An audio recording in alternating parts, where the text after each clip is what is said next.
कल मेरे एक घनिष्ठ मित्र हैं, हिंदू साथी हैं, भाई जैसे हैं।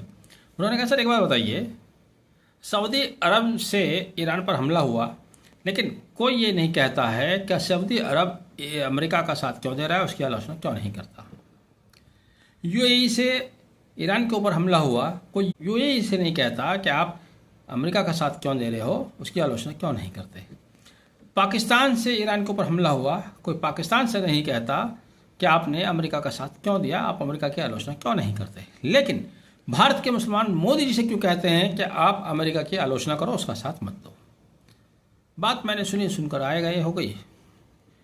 थोड़ी देर बाद मैंने फेसबुक पर एक पोस्ट पढ़ी जिसमें डिट्टो यही बात लिखी हुई थी, मुसलमानों को एड्रेस करते हुए।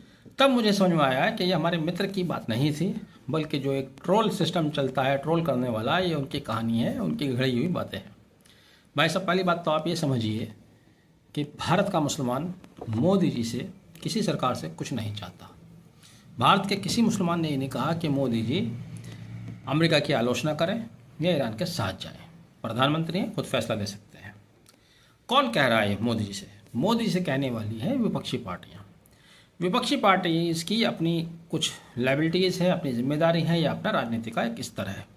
लेकिन कोई मुसलमान सरकार से कभी ना कोई उम्मीद करता है, ना कोई मांग करता है। भारत का मुसलमान इस बारे में अपने आप में यूनिक है। वो कभी सरकार से किसी चीज़ की मांग नहीं करता। हम आपसे हाथ जोड़ के कह रहे हैं कि हमें आपसे कोई ऐसी ख्वाहिश नहीं है कि आप अमेरिका की आलोचना करें या ईरान के साथ जाएं।